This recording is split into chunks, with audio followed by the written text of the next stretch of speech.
Welcome back, everyone, to Chill Chats with Jen. I'm Jen, and today we have a dating coach. So I'm very excited because everyone has, most people have trouble dating. So I'm excited to dive in and ask you all the questions.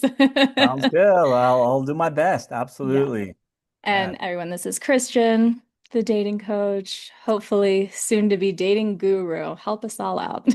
absolutely. Yes. And we'll be touching more on that. A little bit of matchmaking also in the works. So we'll touch on that a little bit later. Love Absolutely. it. Yep. So, how long have you been a dating coach in the game? Yeah. So I've been learning about dating dynamics in general, probably for about maybe 6, 7 years now. So it kind of goes back for a while to kind of see how, it's just an interest that I've had. I'm a lot into like psychology and kind of human behavior. And I'm like, oh, this is kind of an interesting angle. Let's look at that. So, and since I kind of started looking at that, I'm like, this is interesting. So I'm like, you know what? Maybe I could, be a dating coach. So I've been looking into that for, like I said, 6, 7 years. And it's been mainly for me, like me to grow as a person and kind of learn things from me, but also like apply it in my own life, but I also have helped family and friends. So I haven't done any like paid coaching or anything like that yet.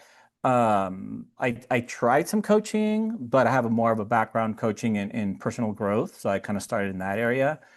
But I feel um, like but I that's a big foundation for starting. yeah, So, absolutely. Yeah. I And don't that's a whole understand. story in and of itself, how I got there. But I'm a personal growth junkie in every way possible. So I think I could do coaching in this, but I'm an introvert. So I found that to be very draining. So so I'm like, maybe it's not for me. But maybe there's other ways, maybe by email or maybe by voice notes, texting other ways. So I'm kind of exploring, but it's just quite draining for me to always be video coaching essentially. Yeah. So, well, I'll find a way. Yeah, Well, you're doing it at a great time because I feel like everyone wants to be online and texting, emailing. So it's a good time for exactly. that. Yes, yes, yes, So absolutely. you're originally from Vegas. So what brought you to Colorado? He's in Colorado now, people. So Yes, I'm in Boulder, Colorado. I love it. I moved here about 10 months ago. It's going to be a year. And I it's kind of a story because like I said, I'm kind of a lot into personal growth. This touches on that. It's kind of like I quit my job without a job lined up here. I said, I'm gonna kind of take a sabbatical, take some time off, and not work for a while. And that's okay because I planned it for like a year beforehand and I saved up and stuff like that. So I did a bunch of research on where do I want to move? Where do I want to go? And some places where I wanted to go somewhere. So yeah, so I'm from Vegas, Las Vegas area, Henderson technically. That's where I've been for 15 years before here.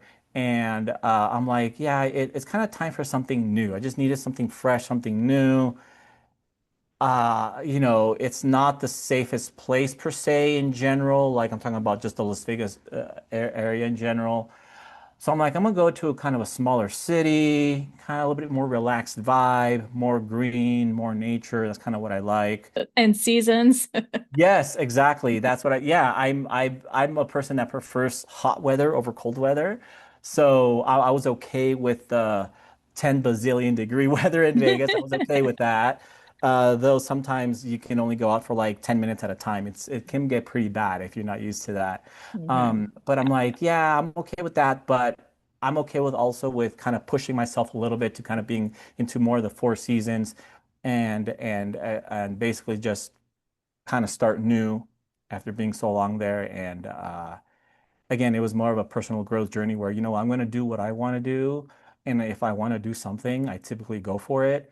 And this is one of those things that I've been working on for about a year and a half before moving. And I finally took the leap. I packed up whatever I packed in my car, sold the rest, and drove here. So Love that. Fresh that's kind of start. the story. Yeah, I'm still jobless, by the way. So everybody's hiring. But I'm loving it. I love not having a boss. I really love that. I will tell you that. So I'm Yeah. doing well though. So So have you explored any fun areas yet that you're like, ooh, this is my new spot or kind of still figuring things out? Yeah, I'm still kind of still figuring things out. I've realized that it's so quick. It's pretty quick to get from the end of one ta side of town in Boulder to the other side. It's like only like 10 or 15 minutes. I'm like, oh, I'm already at the end of town. Where in Vegas it's like 40 minutes to get all the way Right. across town. So I'm loving I'm loving it here. But I haven't had explore. I've been job hunting and doing a lot of things like adult things, right, that we have to do. Like, oh, I got to find a job. Oh, yeah, I have to, I'm working on, like I said, matchmaking. That's kind of an entrepreneurial aspiration that I have. So I've been working on that as well and learning some skills to put on my resume to kind of bump me up in jobs. So it's been more of that kind of thing. But once I'm a little bit more stable, I think I'm going to explore a little bit more.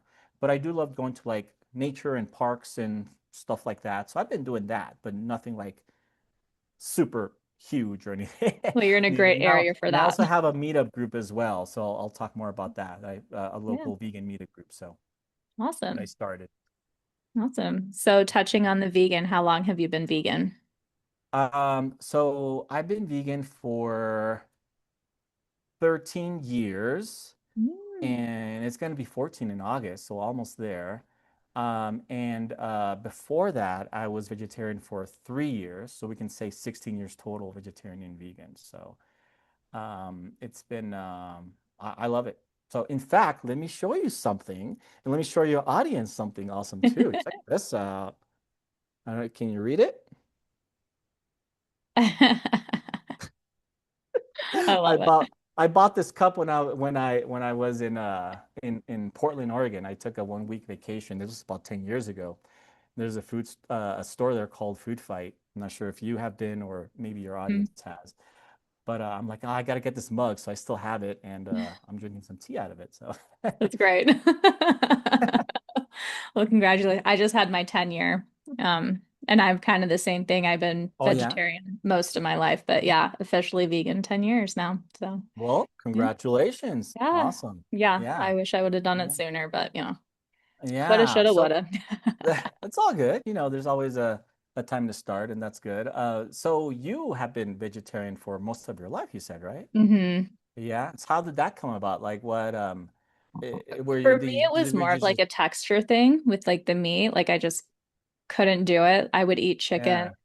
sometimes like deli meat turkey, but other than that, I couldn't do it. And then Okay. I cut out dairy and I stopped getting migraines, all the health benefits that came with it. I'm just like, Sure. wow. And then for the animals, for Yeah. the animals. Always for the animals. Absolutely. Yeah, yeah. Yes. Cool. Awesome. Well, we'll get back to matchmaking. We won't talk about the veganism unless you guys want that, then we can add that. Alright. Do you find it easier to coach a certain age for men or Yeah. women? Yeah.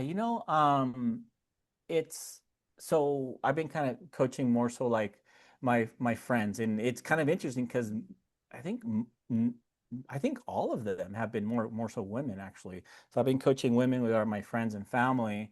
I don't think I've coached men, but but as far as kind of the age range, it's been just it's I think it's more of I think that the older somebody gets, I think if, in general, not always, it may be more difficult to coach because they're more kind of already set in their ways and kind of set in like maybe like in their generation, this is how things were done.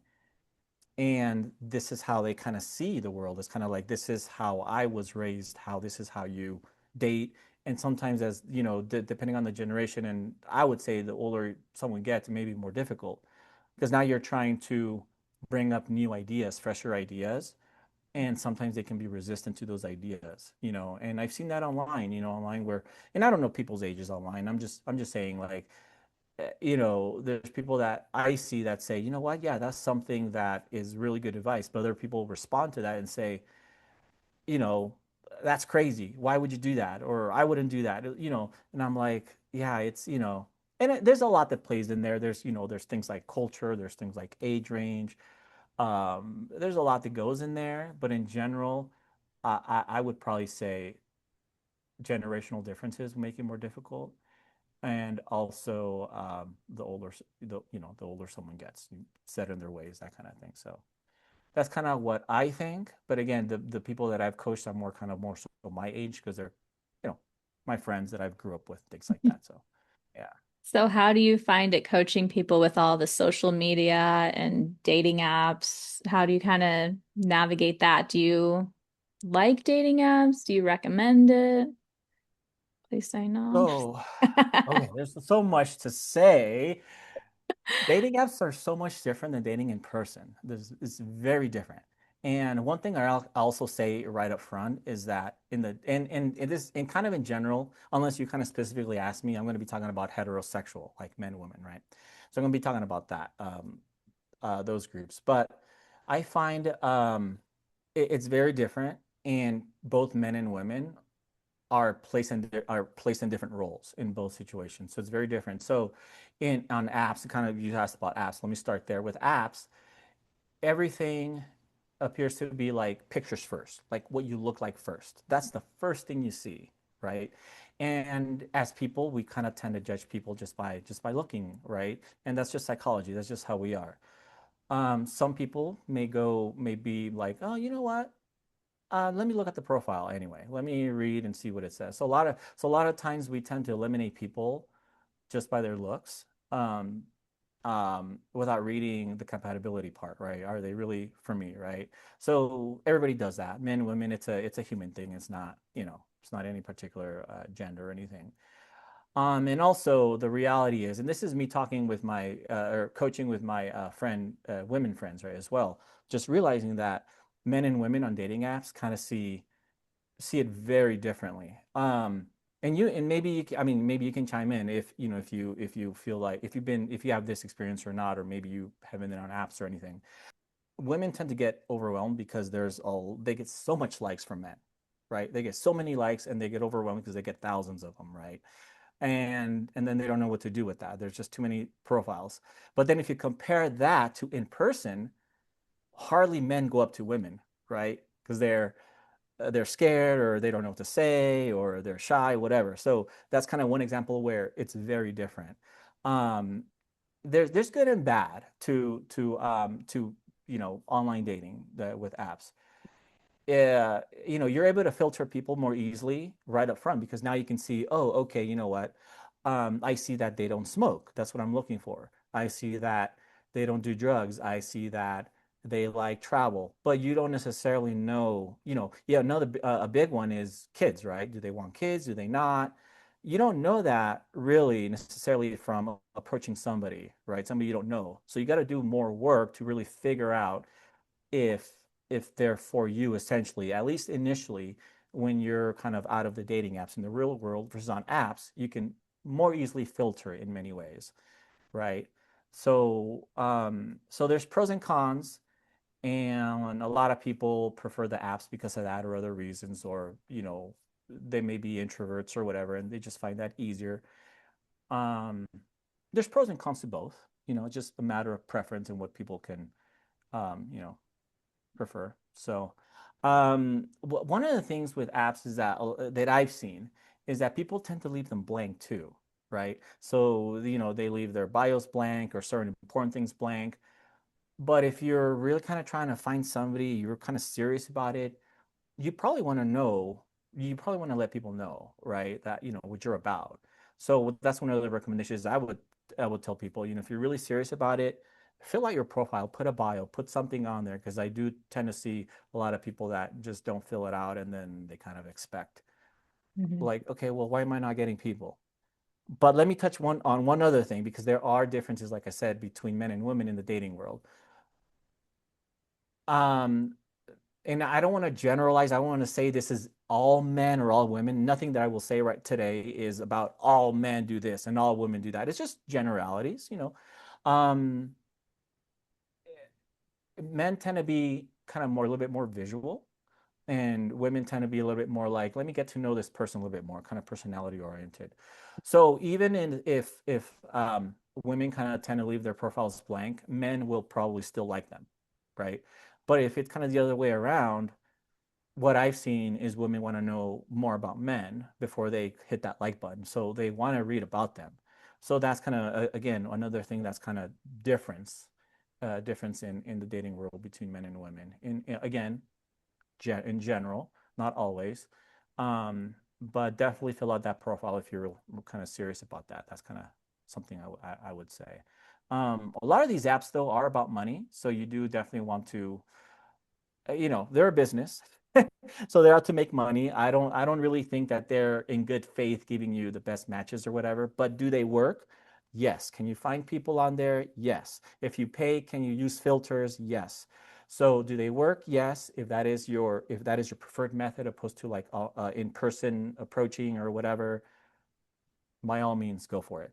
I've used dating apps, so so yeah. So All right, well, I personally hate dating apps, so it's a hard pass for me. But yes, I have absolutely. like a very dry, sarcastic sense of humor. So, like, towards the end of it's been, I don't know, probably since COVID, since I've used dating apps.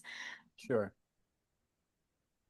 What is a good way to like translate that in a bio? Because I feel like sometimes I'll say things and I'm like, that's funny. And somebody could read that and be like, she's got a good sense of humor. But also, a lot of people can be like, ooh, she's kind of harsh, or that's a weird, like, so what is a good Yeah. fine line to get your personality out in a bio without being easily judged, I guess?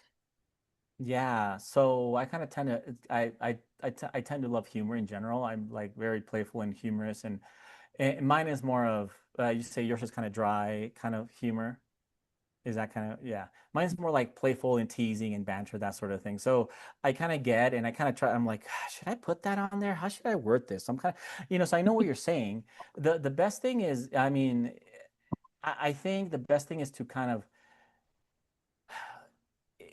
put some sort of emoji in there, like the winky face, the tongue sticking out, so that people know if it makes sense. Of course, it's going to depend obviously on what you're saying on the line, right, or whatever you're putting. But if you make it kind of obvious in some way that it's a joke, like if something is exaggerated in some way, put a winking face in there so that they kind of tell it's a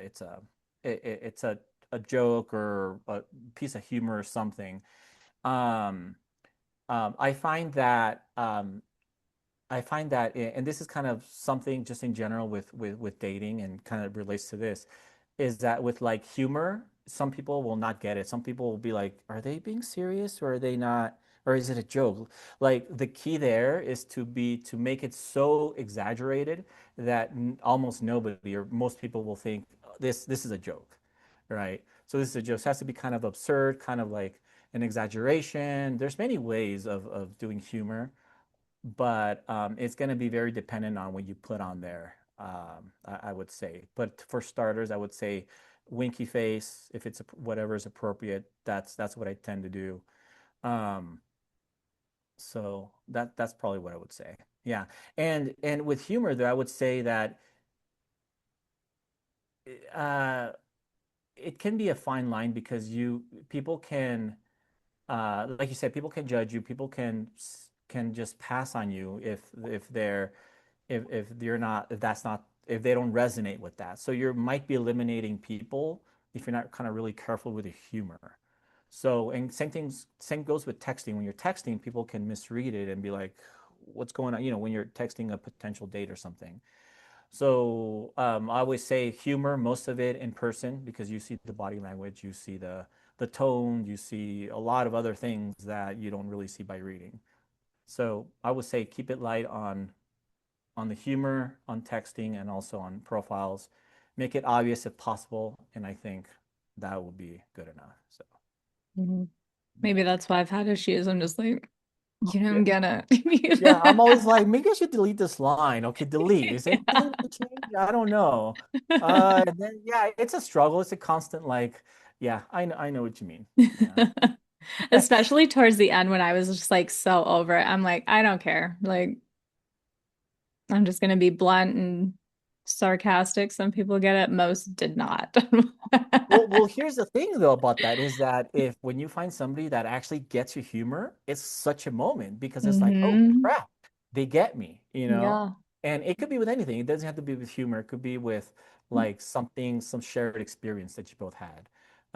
Maybe you both went to, I recently was talking to somebody that I've been to Iceland. I went there about 2 years ago for a vacation. And one of the people on that I was talking with basically recognized the waterfall and that I was in Iceland. And I'm like, oh crap, you've been to Iceland. So we kind of had that connection. And she just could tell from the waterfall that I was in Iceland as well. I didn't tell her. She didn't ask. So it's always about something shared can make a really good moment. So there's pros and cons always. So to Mhm. adding things like that. It's exhausting. It can be. Yes, I know. What would be some things that is like an important question to ask a potential date or something on a first date to kind of really get to know somebody? Yeah. So, I mean, it's in this kind of, well, okay, so let me kind of just answer because there's a lot of nuances to this. And again, it goes to the, societal roles, men, women, and kind of preferences and things like that. But in general, obviously we want to get to know a person if we're talking about a serious relationship, right? So we want to try to ask about, about deal breakers. We want to ask about their aspirations, what they like, what they do on their free time. You want to ask basically questions that basically you want to be curious. You want to kind of like ask questions where you want to know if you both will be compatible, essentially, like long term. So if you think of kind of like, okay, these if you know what you're looking for, then basically you kind of know what to ask. But the bigger challenge is how to ask it because there's always a how and there's also a timing thing. So you don't want to be like super blunt and ask and say, okay, I have this list of 10 questions to ask you. You know, that doesn't set the right attraction vibe. So you Mhm. want to kind of like be careful about how you say things. But yeah, so I would say, things that are important to you, things that you care about. Deal breakers, I mean, is a big one. And that kind of goes back to dating apps, right? This is something you can tell right away um, by, you know, through apps. But yeah, I would say just be curious. Things if you know. So one things I would say is try to figure out what you're actually looking for, right? If you know what you're looking for, then you can figure out questions that you want to ask. And then from there, you want to see, okay, is this have potential or not? And sometimes, and it's not something it takes time, right? It's not something you would just ask everything up front by texting before you meet or on the first date or even in the second date. It takes time sometimes. Sometimes it won't work out like on the first date. Sometimes you won't know until the fifth date. You don't know, but you kind of want to be careful about how you ask things. And this is mainly for, again, I don't want to super generalize, but men can sometimes be a little bit more blunt. So we want to be a little bit more careful with how we ask questions. And that's a whole all any of these questions we can go into a whole video. So I'm just kind Mhm. of touching on the higher level. So Yeah. so So, say a first date is going great, both people seem to be enjoying it. It's the end of the night, they're both saying, I want to see you again. Yep, great. And then nothing happens. What is a good way to get that second date or kind of feel out if they mean it or if they're just being nice? Yeah, that's one of the things is that sometimes we don't want to hurt people's feelings, right? Sometimes we say yes, and this could be in anything in life, right? Not just dating. We say yes to things, but we really mean no, right? So, and I'll just say this, just kind of as a side thing, it's like I think we do want to be just in general a little bit more assertive in kind of what we want and set boundaries and kind of like not try to mislead people. If we're not interested, it's best to just figure out a way to say it. But I also understand that people can struggle with that. So, but sometimes people will say yes, they're not interested, um, but they're not interested. So, kind of going back to things like the different roles in dating, right? From what I've seen, in, women tend to respond better when men lead the dating process, when they say things, when the guy kind of sets the date and kind of says, here's where we're meeting, here's a time, here's a place, and kind of take the lead. From what I've seen, that's kind of what women prefer. Typically they don't like to they respond better if the man takes the lead. But what if, what if he doesn't? So then that's when, maybe a little bit of a nudge can be helpful. But I will say that both men and women go on dates for different reasons. Sometimes it's not because they're actually interested. Sometimes, or maybe even just texting before even going on dates. Sometimes they're just bored. They just want somebody to talk to. Maybe they're going through something. They just want to talk, or they're bored or something, or you never know their intentions until, you really never know their intentions until you kind of, you know, there's a longer period of time of talking and say, okay, yeah, this is for real. Okay, yeah, this person is looking for the same thing that I am. So sometimes they're not looking for an actual relationship or the same thing, right? So that the other person is looking for. So that's kind of one thing. Um, So there's never a guarantee of a second date or a third date or a fourth date or a sixth date or anything like that. There's never a guarantee. So it's always about just kind of going with the flow. If you're a person that, if you're a woman that prefers that the guy leads, then and he doesn't lead, he doesn't kind of mention a first date or a second date or wherever you're at, then I think a nudge would be kind of helpful. Maybe something like, hey, so, and it kind of depends on people's styles, right? But let me think of an example um, that maybe most can use. If you went on your first date and you want a second, you can say something like, "Hey, how about when are we going out again?" Or how about that second date, winky face? Like you could be kind of be playful about it. It doesn't have to be serious. So it's just basically just a nudge, whatever your style is, and I think that would be a way. But if the guy in this case doesn't go forward with it, there's really nothing you can really do much because again, they may go out for different reasons. So um, it's just a matter of both being on the same page. And sometimes things fizzle out, and that's just part of the game. So, yeah. So what would be like a good way to like gently but bluntly just be like, had a great time, not doing this again? Like, what would be a good way to just shut it down? Because a lot of people, that's where they like struggle. They're like, I want to be nice, but also I'm running away. Sure. Yeah. So, I think if you're like around 3 dates or less, I think a text message is fine. It's just kind of the initial stages, and there's no reason for a long explanation. I don't think there's no reason to explain this and that and that and do a long text. I think it's appropriate for anyone to say, hey, it's been a nice time meeting you, talking with you.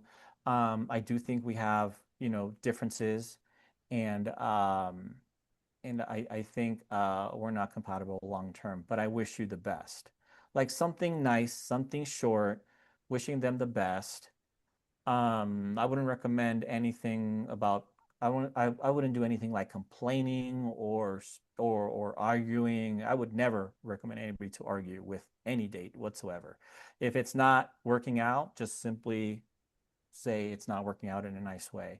But it's a lot of people struggle. It's just about trying to find a way to say what you mean and kind of set your boundaries and say it in your own way.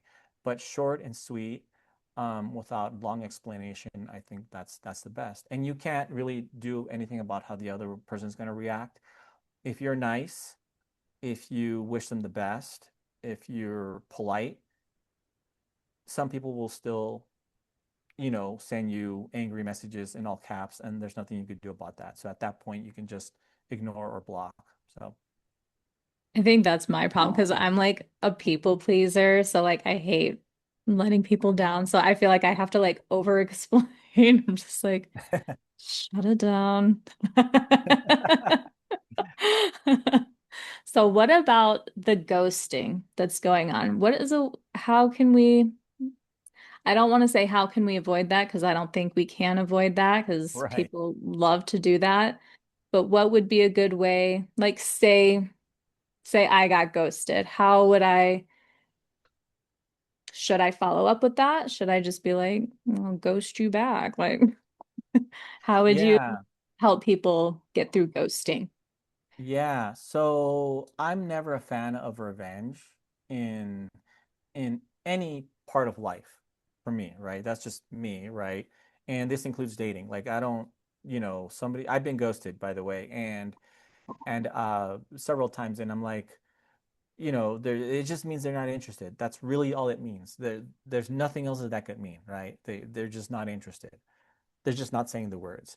So, what I would say is, and by ghosting, I'm going to assume that that somebody asks a question and the other person doesn't respond. Because there could be a Mhm. situation where there's no question, but nobody starts a new thread or a conversation. So I'm kind of assuming ghosting is Mhm. when somebody asks a question, but the other person never responds. And then maybe the person follows up and the other person still doesn't respond. So that's kind of what I'm referring to ghosting. Maybe you see it a little bit different. Um, I would say if you're ghosted, here's what I think. Here's kind of what I do. Um, I tend to be patient. So if I don't get a response, if a response time is out of sync with kind of what they've been texting with, it might be a one-off. There could be an emergency. You never know, right? So I give them extra time. And then really after a week of silence, at that point, that's kind of my cutoff. I'm like, okay, that just means they're not interested. Like 1 week, no response. That's plenty of time. That's plenty of time for somebody to respond. Doesn't matter who it is, men, women, Mhm. it doesn't matter. So at that point, I don't send any messages. So I think that it's okay to send a second follow-up message if your question is not responded. I would probably say maybe wait a couple of days because there could have been an emergency. I would never recommend to follow up like like a needy person, like, hey, why aren't you answering me? Hey, what's going on? Hey, that's just kind of not attractive. Mhm. And it kind of shows that you're needy, essentially, that you need the other person, which can lower attraction. So you want to let it breathe. And at some point, you got to decide, am I ghosted or not? For me personally, that's 1 week. 4 or 5 days, question mark, yellow light. So,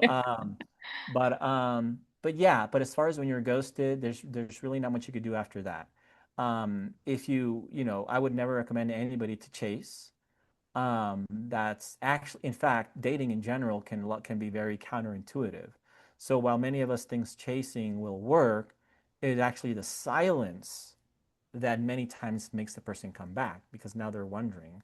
Now it's out of character. Now it's not what's usually what most people do. So silence can sometimes bring people back if they're still interested in the other person.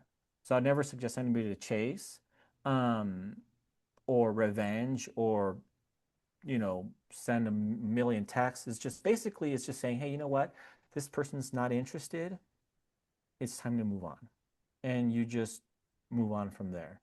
Obviously, if somebody is like after date 6 or 7, you're ghosted, it's going to be different than you're on, and then if you're on date 1 and 2, there could be some feelings there. So it's all about doing your best, but also kind of honoring yourself that that you're going to have self-respect for you.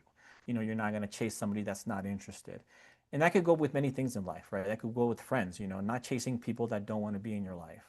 So that could go with friends, family as well. It's not just dating. So Mhm. Yeah, I'm a big believer in that. Like actions speak louder than words. You will make time exactly, for what you want to make time for. Simple exactly, as that. exactly, exactly.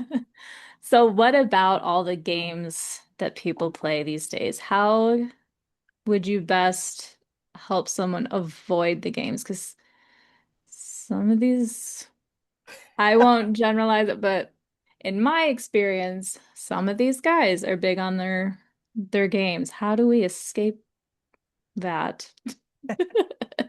Yes, we always talk about, what we see, but doesn't mean everybody is like that. So yeah. Mm. Um, well, why don't you give me a little bit more of a clue of what you mean by game so I can kind of have something to kind of respond to? Can you kind of give me maybe some examples or kind of what you've seen or So I'll speak to a previous situationship. okay. So it was very like, I want to see you all the time. I want to do this. I want to do this. And then it would just go silent. And then he would come back and be like, I've missed you so much. I'm so sorry. You know, excuse after excuse of why he went quiet. And then he'd do it again.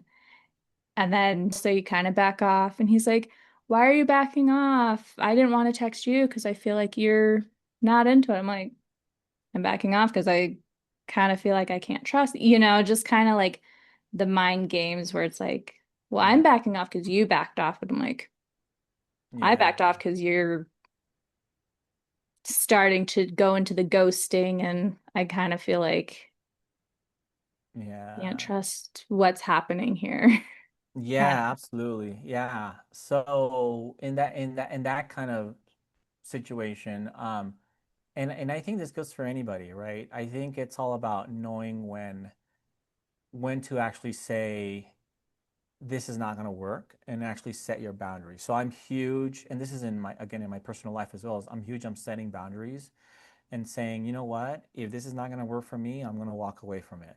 So a lot of us kind of struggle with that, and I did too. I don't blame anybody, right? I did too. We're all human. We all have feelings. We all kind of struggle with a lot of things. But I think at some point we have to kind of realize, am I wasting my time here? Do I have to set my boundary and say this is not going to work and mean it, walk away and mean it? That's one of the hardest things to do, right? Especially as dating and relationships progress, it's just things get, uh, more intertwined and everything like that. So it can be harder the farther along you are. But at some point, it's all about it basically comes down to kind of being strong in doing what's best for you, right? And if what's best for you is to walk away, then try to find that strength to actually do it, right? And setting those boundaries. I would, I'm not a believer in doing back and forths and kind of like arguments or like little blips of arguments, like that kind of thing. Like, I'm not a fan of doing that through texting because there can be a lot that could be lost in translation, right? Like the tone and kind of how you meant things, and people can kind of take it the wrong way. So I'm always a fan of more like if something's going down, then it's better to do at least a phone call. Um, or even better yet, if it's appropriate, an in-person type of thing, right? If there's something to solve there. But again, if you're gonna cut something off and you're kind of around date three or so, I don't think any of that's necessary besides texting. But I would never recommend anybody to argue over text whatsoever or argue at all while You you're don't dating. like the paragraph upon paragraph upon paragraph of No, not at all. Not at all. No. I would even say, yeah, and this is again in the dating stage, not relationship stage.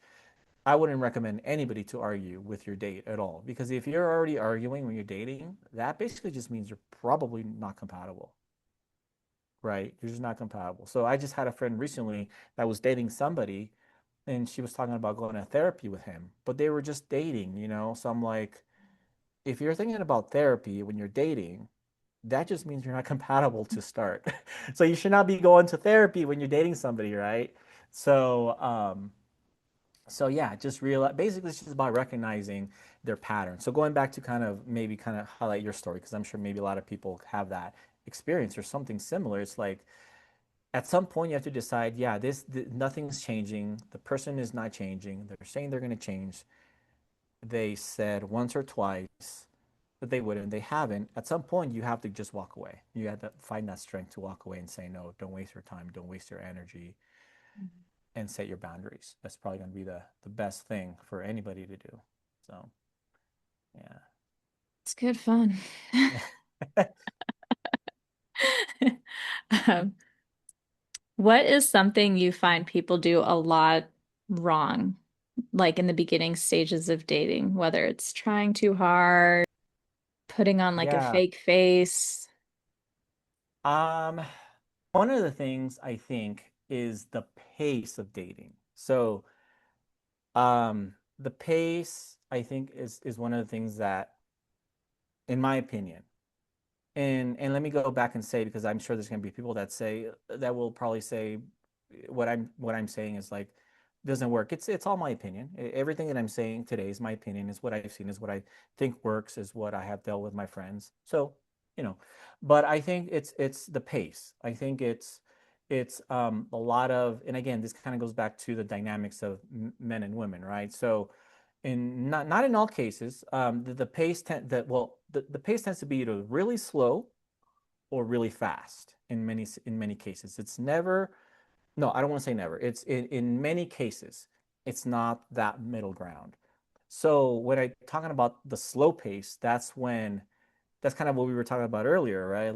Like the guy's not setting a date. Like, how do I get a second date? Like he's not moving things forward. Or even, or it could be the other way around. Some women like to take the lead, and I've seen that before. And that's been in one of my cases on a date. I'm like, oh, she took the lead. I'm like, okay, I'll just let her take the lead during a date. I'm like, that's cool. So um but um but sometimes there's the pace is too slow, things are not progressing, and I'm always a fan of making sure you move from texting or online dating as quick as possible to in person, because you can't get to know a person through texting. You really gotta be in person to feel their energy and their, and everything else, right? Um, so the pace is too slow. Nobody's saying let's get together, or maybe nobody's setting up the second date, or it's always a back and forth of what do you want to do? Well, what do you want to do? Well, what do you want to do? So it's always so. I'm always a fan of men taking the lead and taking charge. Um, but and then you have the other side, right, where the pace is too fast, right? Maybe one person wants to see each other 4 times a week. Maybe the texting is like 4 hours constant texting, right? Or for a whole day throughout the whole day. Or it's like nonstop and people are texting at work. People are texting or staying up overnight or on phone calls. That's too fast, right? And going too fast kills attraction. And that's kind of a whole different area to talk about, right? There's a certain middle ground that attraction grows in. And that's the middle ground of pacing, right? And if we kind of take the traditional route of men lead and women kind of follow along, right? If we kind of take that, kind of how most of us see dating in society, then um, ideally, I would like to see men kind of start with setting up so I use a formula. So I teach a formula called DTL, daytime and location, right? I'm more of a men's coach because, I'm a guy, and I kind of, I find a lot of guys kind of like have trouble they want to lead, but they don't know how to do it. So I'm always a fan of men starting with doing one date per week, setting one date a week, setting date, time, and location, letting her know, and then meeting up, right? Um, and then just starting at once a week. And then if she requests to see you more, then that's when you can up it to twice a week or whatever. Basically, that's a sign that she wants to see you more. Good sign for both of you. So that's one of the signs that I teach men to look for. If she wants to see you more often, that means she likes you, and she wants to see you more often. So that's why we want to set a pace of once a week and then see how that goes. Um, but with texting, we also want to be careful with that because, and I always like to use a movie analogy in this case of the pace, right? Because if we think of a movie, right, it doesn't tell you the whole plot in the first 15 minutes, right? So it unfolds over a time. It unfolds over like an hour and a half or 2 hours, right? And there's twists and there that to unfold similarly in dates. You don't want to date because then it can get boring and people know everything, the other person can know everything about you. Movie analogy with dating is kind of take your time, pace yourself, um, text appropriately, don't over text, don't under text. And there are certain paces, I'm not going to go into too much detail because I know there's, that's again, a whole nother video of, well, how much should you text? Well, how often, how many days, and how should you respond and all that stuff. But it's all about pacing and that middle ground and not seeming needy, basically not seeming needy like you need the other person and letting there be space. Sometimes there could be 2 or 3 days without texting, and that's totally fine. That actually grows attraction because now it makes the other person wonder about you and think about you, right? Opposed to always texting. So, and I'm always a fan of getting to know a person in person, not through texting. Texting is for setting dates mainly, right? Get to know a person because texting is just, again, you're missing a lot of the vibe, and the vibe I think is really important to see how you vibe in person. So So what about the people that like fall into like more of the pen pal, I call them, because it's like all they want to do is text. And I'm like, can we meet? Can we move this far? And they just want to text. And then they're always too busy to meet up. So it's like, well, let's just keep texting. It's like, well, if you're not ready to meet, just say that. But also, like, how do you get out of the pen pal state of it for people that just want to text all the time? yeah, so the person that's going slower, so if the person that just wants to text, that's the person that's going really fast. I think the other person that's going the slower person can control the pace. So and some people may find it more difficult than others, but to do this. But basically, it's about nudging and basically saying, "Hey, when are we going to go out in person?" Not using those words, but using whatever comfortable words the person feels, their natural wording. But basically, you want to say, "Hey, when are we going to go out in person?"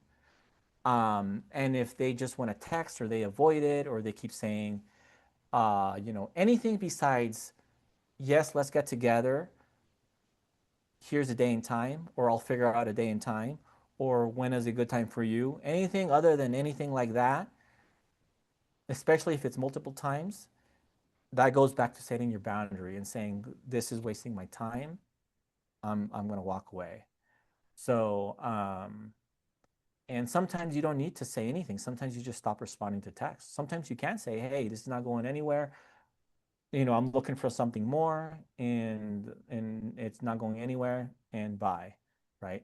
Sometimes if you stop texting, they'll stop texting and that's an ideal solution as Love it. well. Right? Sometimes they'll blow up your phone and you just got to handle it the way you handle it. But the bottom line is you just got to set your boundary and walk away essentially. So, Great take your advice. time. Take notes, people. This is really common about people saying, just be yourself. And I have thoughts about being yourself in dating. So if you want to hear about that, I can Yeah. give you the rundown. Yeah. Let's Yeah. get into it. Yeah. So you always kind of see people like say like, oh, well, I don't know. What should people always say, just be yourself in dating, right? Just be yourself when you're going on a date. And it's a yes and no. It's a yes and no. The yes is because, of course, you don't want to be fake, right? You want to be yourself. You want to really portray who you are to the other person. Because if you're portraying someone else that you're not, then you could not be compatible because you're acting like somebody. And then when it really comes down to it, when everything kind of gets settled, you're gonna go back to being your actual self, right? And you're like, oh, things are not working out. Well, Who why? are Because you? you were playing an actor while you were dating, right? So, so yes, you do want to be yourself in as a base. But where I'm gonna kind of push back on that a little bit is because I will say that dating is actually a skill. Okay, so dating is a skill. There's a certain way to do certain things to grow attraction. So in the end of the day, you want to grow attraction in the other person, right? And there's a certain way to do that. And the certain way to do that, to know how to do that, it's a skill. It's kind of like playing an instrument or learning something, right? So if you learn the skills, then you can apply them and you know what works and what doesn't work. So when a lot of people push back on that and say, "Hey, well, I just want to be myself and I'm not going to do that and I'm just going to do what I want to do." And I'm going to and they're afraid because that's not me, right? So what if I told you, "Hey, can you go and pick up a guitar and just play. Be yourself. Be yourself. You don't have to learn how to play. Just be yourself." You're still not going to know how to do it, right? Because it's a skill. You got to learn it, right? And then you apply those skills. So it's the same thing in dating. You learn the skills, you learn what works, and then you basically you're learning something. So you're not being if you're learning something, you're just gaining skills, you're gaining knowledge. You're not changing who you are. Just like when I learn guitar, I'm not changing who I am. I'm just learning something new and I'm applying it. So I see dating as the same way. You're not changing who you are when you're learning dating skills. You're just learning how to date better and to how to respond to different situations and at the core it's about increasing attraction in the other person because there are things that people do that totally kill attraction and one of them we touched on which is just too much communication, too much texting, that kind of thing. So being yourself, yes, but learn the skills and apply them as well. So What would you say is like the sweet spot for texting? Like, what's not too much, but also enough where it draws them in? so so okay, so like kind of like I said, like texting is mainly to set dates. So is it okay? So we don't want to be robotic either, right? We don't want to just talk about dates. Hey, next date, here's date and time. Next date, day and time. We don't want to be robotic, right? It's okay to have like five, six, seven texts exchange about your day, about what you're doing this week, about your weekend, about what you're looking forward to. It's okay to have those kind of conversations, but I don't want to I don't want to say a set number like this is how often you should text. This is the number of texts, right? But just as a general guide, um, I would say kind of after a date, um, it would be weird to just out of the blue say, okay, date number two, day and time. Like it'll be so weird to do that, right? So yes, you do want to follow up. Hey, how was your day, or how's your weekend, or whatever. You're not, something like that, something light. And then after a couple of text exchanges, maybe five, seven, or something like that, you know, if you're a guy, I always recommend this to take the lead. That's when you can basically put up the suggestion, right? DTL, daytime location. That's always what I recommend and do that. But um, but the thing is this: people can always control the pace. If somebody senses that the other person is texting too much, you don't have to follow their lead. You can say, oh, you can kind of just think and say, oh, this is a little too fast. This is too much. I'm not going to respond right now. I'm going to respond tomorrow. Or I'm going to respond in 4 hours or whatever the case is. So I think people can control to a certain extent the pace of it. Um, but um, but I would say basically a couple of texts is okay between dates, but mainly it's to set dates. Once a date is set, there's no reason to text unless um, unless it's an actual reason to text, essentially. So I love that. Because, like, once it goes into like you're texting me all day, but you don't want to meet up, I'm like, if we're texting all day, we should meet in person and have like an in-person conversation. But that's just me. So yeah, I love that. all Thank that, you. yeah, all that, everything that you're gonna text about, most things should be in person. Should Mhm. be anything, especially anything deep. Of course, anything about your week or your weekend or what you're looking forward to, that's okay by text, right? But anything deep about, deep talks or deep conversations that require long texts, it's going to be better for everybody and more attractive for both sides if it's done in person because now you're seeing body language, now you're seeing tone. Now, and I'm a huge fan of and this is for the guys because women in many tend to prefer when guys take the lead. So I'm a big fan of like non-interview style dates, more of like throw in some fun, throw in some playfulness, throw in some teasing, and this is for both, right? I think that would make dates more fun, but it's hard to do that through text. You can't do that through text really easily without maybe it being misconstrued and misunderstood. So I'm always about the vibe. The vibe you can only get in person. So everything that people are texting about, most things in person. Amen. So let's get a little controversial. I know a lot of people have a lot of strong Uh-oh. opinions on this. Uh-oh. Okay. First date, who's paying? First date, who's paying? Okay. Bottom line, if the man, so in most cases, um, in many cases, the guy's gonna ask out the girl. In that case, I recommend the guy pays. Bottom line, you're taking her out, he pays. But in the case that the woman asks out the guy, then we're gonna assume that she's gonna pay because she's basically bottom line is whoever asks out is the one by default that's gonna pay. That is my view. In most cases, it's going to be the guy that's going to be doing the asking out. Then that means in most cases, the guy will offer to pay. And Yeah, so I think that's the best route. Yeah. I think that's Um, fair. yeah. Yeah. I think whoever's doing the asking out should by default pay. Yeah. Then do you think the other person should offer? Do you think it should be expected to split it? I always hear that like, oh, we were going to split it. And it's like, oh.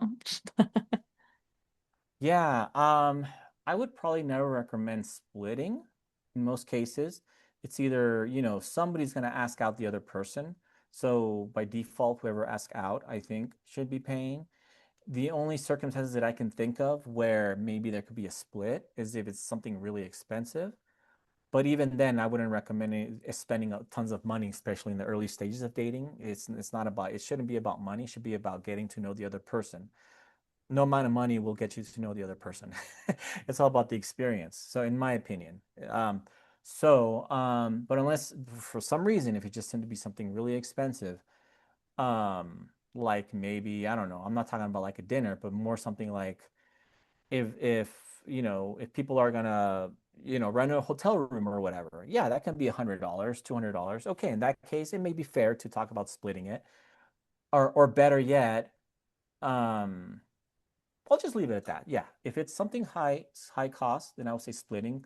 Other than that, whoever is doing the asking out should pay. But if the other person offers, then it's basically say, no, no, no, I got it. I got it. I took you out. I asked you out.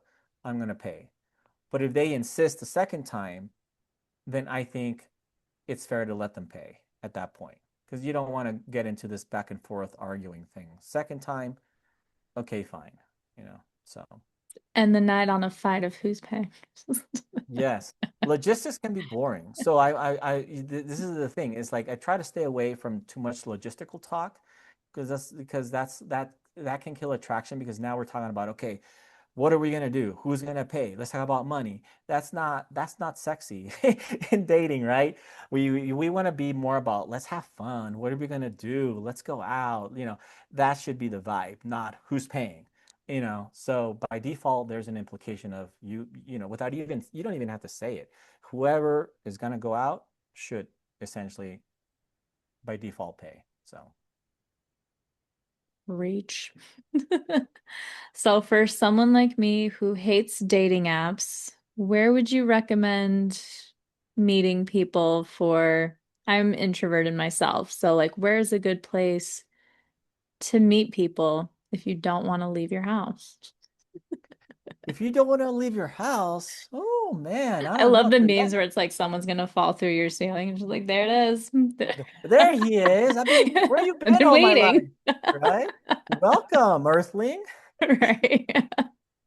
But yeah, in all honesty, I mean, it's going to be really difficult. I mean, if you're kind of a homebody, and I can be guilty of that, and you're not on dating apps, it's really, really hard. I mean, I can't see a way around that. you basically kind of have to get out somewhere, whether it's through apps, that's kind of getting out through the virtual world, right? And if you're not on dating apps, then you probably do have to go out in person somewhere and figure out, want to go out, then you kind of have to figure out where would I find the ideal person I want to date, right? So if you're looking for somebody that's kind of calm and introverted as well, maybe a club or something like that may not be the best. Do introverts go to clubs and all that? Of course. I like to dance. I like to go out and have fun too. But I'm just saying in general, so you kind of have to find a place where you kind of gonna find people you're attracted to. There's no way around it unless you do one or the other, right? You either got to get out in some way, or you got to get on apps or online somewhere, or you're gonna go out in person. So it's one or the other or both. So, but if it's in person, it's best to go out to places where you will ideally find the person you're looking for, right? So something to think about there. So, So, in your experience, do you have a dating app that you find works better for people?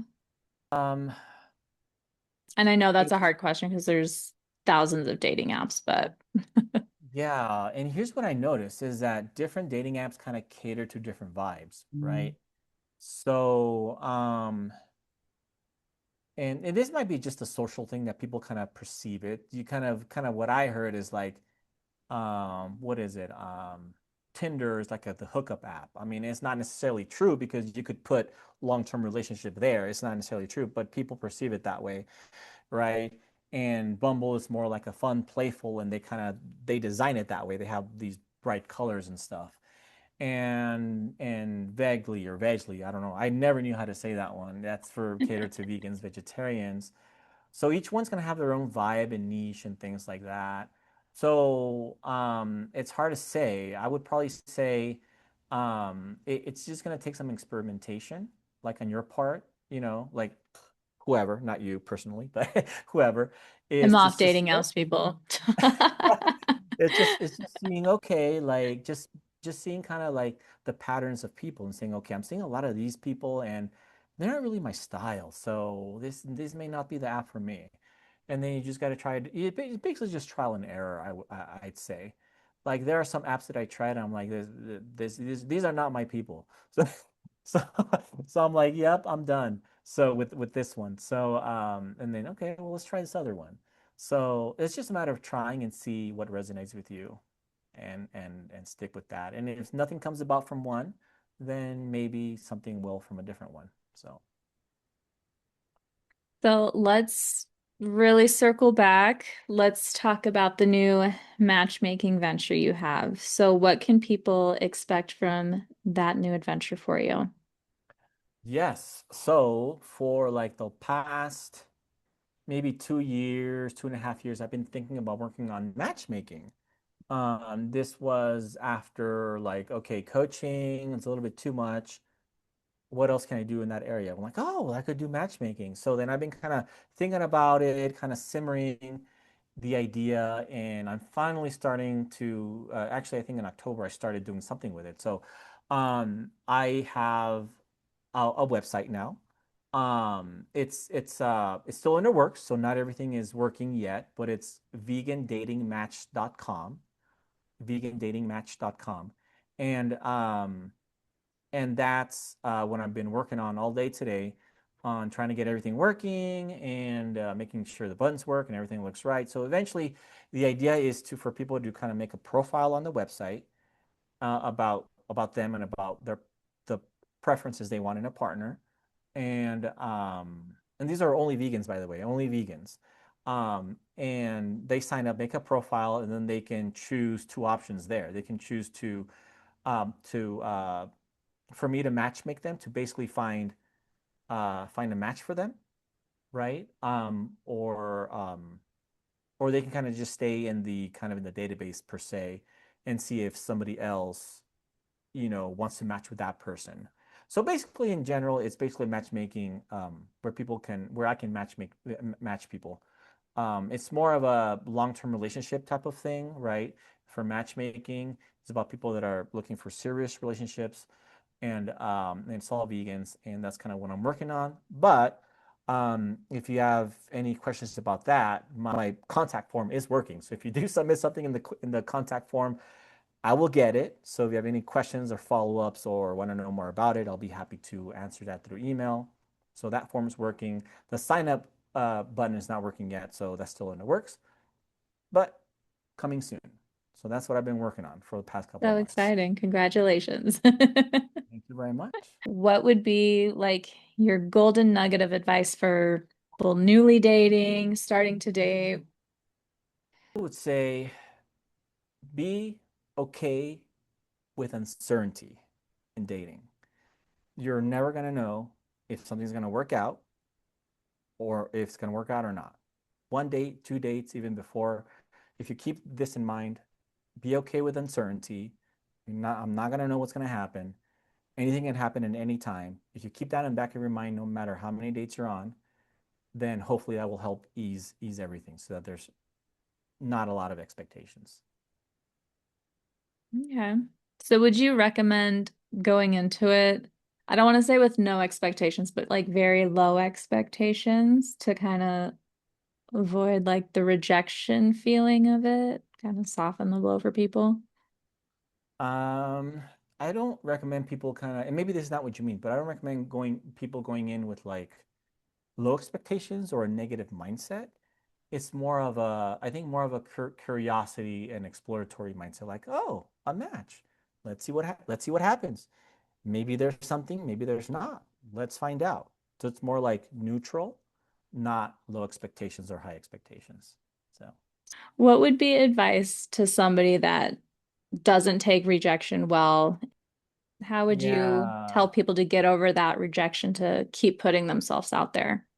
yeah, a lot of it is, and this can get, and there's a lot of facets to this because it could be, you know, maybe the person like self-worth, maybe they don't feel worthy. Maybe it could be something internal to that person as well. So we want to kind of acknowledge that. And that's, you know, that can go into a lot of things. That could go into therapy or other things. So, so assuming that the person is kind of like, you know, in a healthy mindset and it's not a self-worth issue and anything like that, um it's, you know, sometimes it is worth to take a break. You know, it's like if you've been on dating apps for like a year and you've been talking to maybe three or four people in that time frame and it's just been frustrating because you get rejected all the time or nothing works, then maybe it's time to take a break and kind of maybe reflect on, okay, is it, you know, is it me? Is there something that I've been doing? Is it something that maybe I can improve on, or maybe it's not even that person. Maybe it's just the other people. Maybe it's just people that have been attracted to your profile, you know, if it's on in the case of online dating. So sometimes a reset can help to kind of just put things aside for a moment and then come back fresh, you know. Um, but again, if it's a self-worth thing, that's kind of an internal thing to kind of work on. Um, but sometimes taking a break just works. And that works with many things in life, right? So I love just that you put it step that back. way, like a reset. That's a great way to put it for people. Yeah. Yeah. Awesome. Well, thank you so much. And so much information.